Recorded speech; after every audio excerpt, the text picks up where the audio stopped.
Demand हुई कि देग कीअं ठाहिजे, जोत कीअं ठाहिजे। और जीअं पाण हिन साल सभिनि इहो डिसाइड कयो आहे कि सभु पंहिंजे घर में लाल साईं जी जोत ॿारींदासीं। त तव्हां सभिनि जी डिमांड ते इहा वीडियो आई आहे। त हिन वीडियो में मां तव्हांखे ॿुधाईंदुमि कि लाल साईं जी देग कीअं ठाहिजे ऐं हुन देग जो मतिलबु छा हूंदो आहे, जोत कीअं ठाहिजे, बहिराणे साहिब जो मतिलबु छा हूंदो आहे। त इहो सभु मां तव्हांखे हिन वीडियो में ॿुधाईंदुमि। त पाण जोत ठाहिणु शुरू कयूं। उन खां पहिरियों मां तव्हांखे ॿुधाईंदुसि गुजी देग छा हूंदी आहे ऐं कीअं ठाहिबी आहे। त अचो ॾिसो। जय झूलेलाल।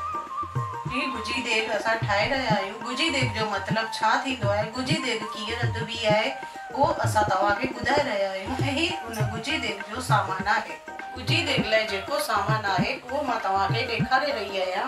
ही कचा चांवर आहिनि, ही खंडु आहे, ही गिहु आहे, इलायची आहे, हिकु लौंग आहे, ही सौंफ आहे, ही 11.5 आहिनि। इहे सभु शयूं तव्हांखे हिन में ठाहिणियूं आहिनि। जंहिंमहिल बि 7 शयूं गॾु थी करे चांवर धोई करे पंहिंखे जीअं तैरी रधबी आहे ईअं रधे करे पोइ ही सभु सामान हथ में खणी ईअं करे पंहिंजे मन जूं जेके इच्छाऊं हुजनि झूलेलाल भॻवान खे चइबो, हे झूलेलाल भॻवान असांखां जेकी भुल चुक थी हुजे माफ़ कजे, असांजी जेके मन जूं मुरादियूं हुजनि उहे कजई। पोइ हीअं करे असांखे 2 हथनि सां विझी करे हथ जोड़े पोइ सॼो अटे सां ईअं सील पैक करे पोइ गैस ते रखी बिल्कुलु सिम गैस ते 5-10 मिंट रधण रखणी। हीअ असांजी देग तयार थी वई आहे। ही गैस ते रखी 5-10 मिंट सिम ते रखी आसरे पंहिंखे ख़बर हुजे त केतिरी देर में रधजंदी, एतिरी देर सिम ते रखी। मां तव्हांखे पहिरीं बि ॿुधायो त अटे सां हीअ सॼी देग पैक करे कंहिंजी बुरी नज़र किनी नज़र न पवणु खपे। पोइ थधी थियण खां पोइ रधजण खां पोइ थधी थियण खां पोइ नैपकिन में हीअं ॿधी करे दरिया ते परवान करणी आहे। झूलेलाल भॻवान खे चवण असांजी सभई मुरादियूं पूरियूं करे। उमेद आहे त तव्हांखे जेकी देग जी रेसिपी मुंहिंजी आंटी ऐं मुंहिंजी चाची जेकी ॿुधाई उहो तव्हांखे सम्झ में अची वई हूंदी। वरी बि कुझु क्वेरी हुजे त तव्हां असांखे कमेंट करे सघंदा आहियो। ॾाढनि माण्हू मूंखे कमेंट कयो कि भाऊ गुजी देग छा हूंदी आहे, कीअं ठाहिबी, असांखे ॿुधायो। त इहा ई कोशिशि तव्हांजी डिमांड ते मां हीअ वीडियो ठाही आहे। त हलो त हाणे अॻियां वधूं, झूलेलाल साईं जी जोत कीअं ठाहिबी आहे उहो मां तव्हांखे ॾेखारियांव। जोत ठाहिणु शुरू कयूं था ऐं उमेद आहे कि तव्हां पंहिंजे घर में बि जोत ईअं ई ठाहींदा। चेटीचंड जा ॾींहं हली रहिया आहिनि, लाल साईं जा महरतनि जा ॾींहं आहिनि ऐं जेको बि पंहिंजे घर में श्रद्धा सां प्रेम भाव सां लाल साईं जी सेवा कंदो उनजी सभई मुरादूं पूरियूं थींदियूं ई थींदियूं आहिनि, छो त हे त पंहिंजा इष्ट देव आहिनि। त अचो त हाणे जोत ठाहिणु शुरू कयूं था ऐं ॾिसो त कीअं जोत ठहंदी आहे ऐं पंहिंजे घर ज़रूरु तव्हां जोत ठाहिजो। त दोस्तो हाणे पाण जोत ठाहिणु शुरू कयूं था ऐं हाणे तव्हां ज़रूरु इहा वीडियो सॼी ॾिसजो कि जोत जी तयारी कीअं थींदी आहे, त जीअं तव्हां पंहिंजे घर में बि जोत ठाहे सघो। उन खां पहिरियों मां तव्हां सां मिलाइणु चाहींदुसि कि असांजा बाबाणी साहिब आहिनि ऐं असांजा बाबा साहिब आहिनि जेके कपड़नि झूलेलाल मंदिर जा सालनि खां सेवादारी आहिनि ऐं झूलेलाल साईं जी जोत ठाहींदा आहिनि। असां हर चंड ते झूलेलाल साईं जी जोत ठाहींदा आहियूं ऐं इहा ई विधि असां तव्हांखे ॾेखारियूं था।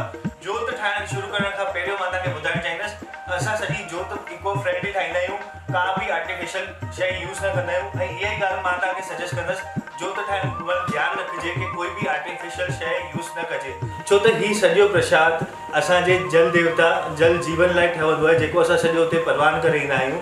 त उनजो पूरो ध्यानु रखिणो आहे कि के बि जल जा जीव आहिनि उन्हनि खे कोई नुक़सानु न थिए। तंहिं करे सॼी इको फ्रेंडली ऐं नेचुरल तरीक़े सां ठाहिणो आहे, कोई बि आर्टिफिशियल शइ असां यूज़ न कंदा आहियूं। ऐं इहा ई सलाह मां तव्हांखे ॾींदुसि। जय झूलेलाल। मां हेमा वासवानी। मां कपड़नि जो बाबा साहिब दिलीप वासवाणी। झूलेलाल साईं जी जोत कीअं ठाहिजे उहो तव्हांखे मां हिन वीडियो में ॾेखारींदुसि। जोत ठाहिण खां पहिरियों हमेशह लाल साईं जी आज्ञा वठी करे कोशिशि शुरू कजे। लाल साईं जी जोत ठाहियो, तंहिंखां पहिरियों अगरबत्ती ॿारे लाल साईं जी आज्ञा वठी जोत ठाहिजे। अचो त जोत ठाहिण जी शुरूआत कयूं। जय झूलेलाल। त दोस्तो सभिनि खां पहिरीं जीअं त असां सभिनि खे ख़बर आहे लाल साईं जी जोत अटे जी ठाहींदा आहियूं, त सभिनि खां पहिरीं अटो ॻोइणु चालू थींदो। ऐं तव्हांजी सहूलियत लाइ मां डिस्क्रिप्शन में सॼी लिस्ट ठाहे करे लिखी छॾंदुसि, त जेॾीमहिल बि तव्हांखे अगरि सामग्री जोत घर में ठाहिणी आहे त तव्हां उतां खां कॉपी पेस्ट करे ॿाहिरां खां उहे सभु शयूं आणे रहंदा आहियो। ऐं दोस्तो बसि कुझु ई ॾींहंनि में चेटीचंड आहे त तव्हां पंहिंजे घर में लाल साईं जी जोत ज़रूरु ठाहींदा ऐं लाल साईं सभई जी मुरादूं पूरी कंदो। त अटो ॻोइणु शुरू थी वियो आहे। अटो ॻोहींदे महिल तव्हां सभिनि खे इहो ध्यानु रखिणो आहे कि अटो ॾाढो कड़क ऐं नरम न हुजे, हिकदमि मीडियम हुजे। इन सां जोत जी जेकी लाइफ हूंदी आहे उहा वधंदी आहे। आराम सां 4-5 कलाक ताईं तव्हां जोत हलाए सघंदा आहियो।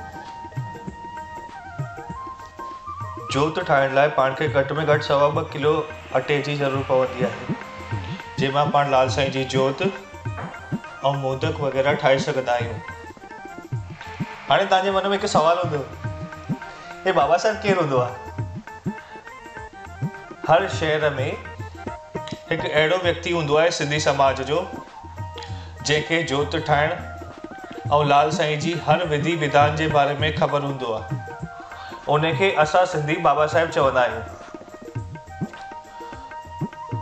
अटो ॻोहींदे ॻोहींदे तव्हांखे हिकिड़ो ध्यानु ज़रूरु रखिणो आहे त जेतिरो थी सघे उनखे सुठे नमूने कलणो आहे, जल्दबाजी न करणी आहे। जेतिरो वधीक टाइम कलंदा ओतिरो सुठो ठहंदो। ऐं गॾोगॾु तव्हांखे ध्यानु रखिणो आहे की अटे में कहिड़ी बि चीरूं न पवनि। इन लाइ बराबरि कले करे तंहिंखां पोइ इन जी जोत ठाहिण जी शुरूआति कबी। दोस्तों जॾहिं तव्हांजो सॼो अटो ठही वञे उनखां पोइ हिन 2.25 किले जो अटो जेको तव्हां ॻोहे छॾियो आहे इन जा 5 टुकड़ा थींदा ऐं उन मां हिकिड़ो ठहंदो मोदक, हिकु ठहंदी जोत, तंहिंखां पोइ 2 नंढी जोतूं ठहंदियूं ऐं हिकु नंढी गादी ठहंदी जंहिंमें पाण रिधी सिधी ऐं गणपति खे विहारींदासीं। तव्हां ख़बर अथव असां जोत सां गॾु मोदक छो ठाहींदा आहियूं? मोदक झूलेलाल साईं जो स्वरूप हूंदो आहे ऐं मोदक खे सुठे नमूने सजायो वेंदो आहे। ऐं हीअ ॾिसो मोदक जी साइज़ इहा हूंदी आहे। मोदक ठाहिण खां पोइ उन जे मथां असां मिश्री रखंदा आहियूं। मिश्री लॻाइण खां पोइ मोदक खे चारों तरफ़ सुठे नमूने सजायो वेंदो आहे। लौंग, इलायची, ड्राई फ्रूट्स अहिड़े नमूने सां तव्हां सजाए सघंदा आहियो। ॾिसो ईअं लाइन सर चारे तरफ़ लॻाए करे सॼे मोदक सजायो वेंदो आहे ऐं अॻियां तव्हां ॾिसंदा धीरे धीरे तव्हांखे हीउ सॼो प्रोसेस ॾिसणु ईंदो ऐं कीअं मस्तु हिकु सॼो थाल तयारु थींदो। इन में तव्हां गोलियूं यूज़ करे सघंदा आहियो, काजू, बादाम, लौंग, इलायची, इहे सभु शयूं यूज़ करे सघंदा आहियो। हाणे हिते जोत ठाहिण जी प्रोसेस स्टार्ट थी वई आहे ऐं जीअं त मां तव्हांखे पहिरीं बि ॿुधायो, हिन ॻाल्हि जो तव्हांखे ज़रूरु ध्यानु रखिणो आहे कि अटे में किथे बि चीर न पई हुजे ऐं धीरे धीरे धीरे धीरे इन जी तव्हांखे कटोरी ठाहिणी आहे ऐं चारे तरफ़ 4 खूणा करे छॾिणा आहिनि।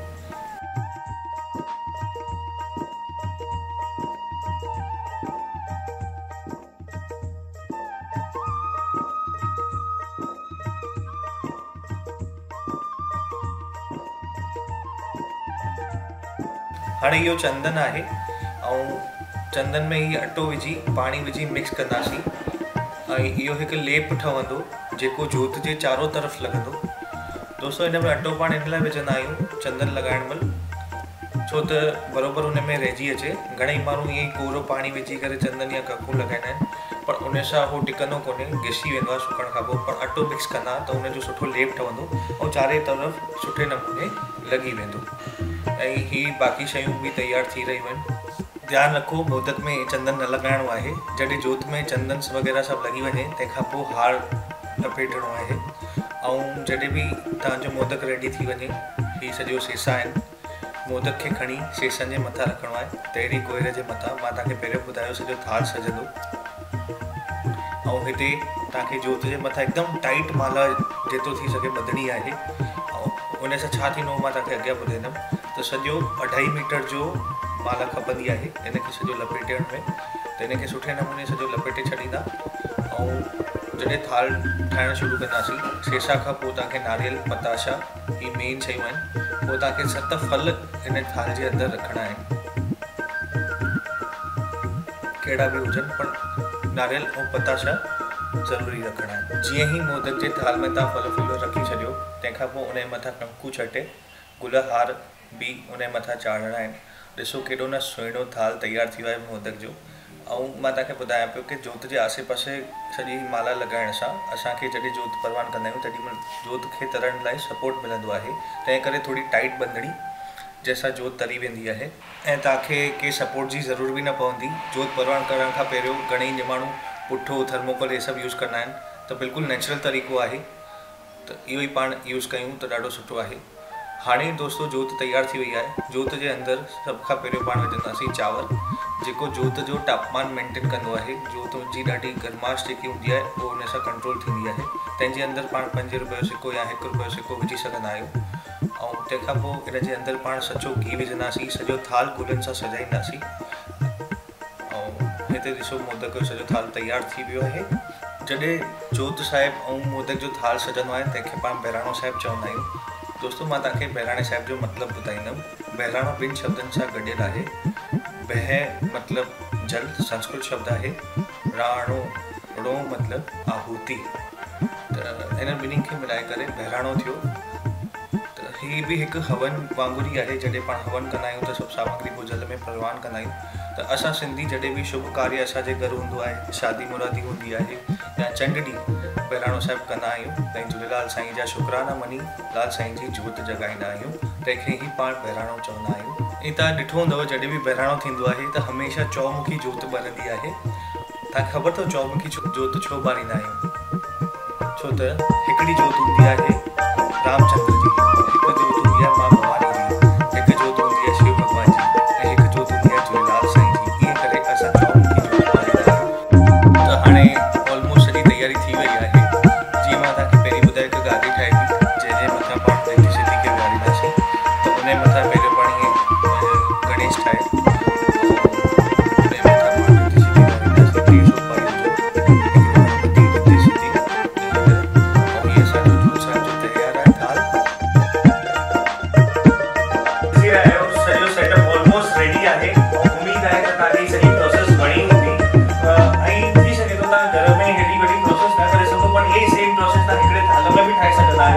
ज़रूरी इहो आहे त पंहिंजी श्रद्धा सां ऐं पंहिंजे प्रेम भाव सां लाल साईं जी सेवा कयो। त हाणे मां हिन बाबा साहिब खे चवंदुमि की जोत ॿारनि ऐं पाण खे सुहिणी जोत जो दर्शन थींदो आहे। अगरि तव्हांखे हिन सॼी प्रोसेस में कोई बि क्वेरी हुजे या कुझु न सम्झ में आयो हुजे, कुझु बि कंफ्यूजन हुजे, तव्हां मूंखे कमेंट करे ॿुधाए सघंदा आहियो। मां कोशिशि कंदुसि तव्हांखे हुनजो रिप्लाई ॾियां। ऐं उमेद आहे की हीअ सॼी प्रोसेस तव्हांखे वणी हूंदी। त हाणे ॾिसो लाल साईं जी जोत ॿरी रही आहे। आयो लाल सवई चओ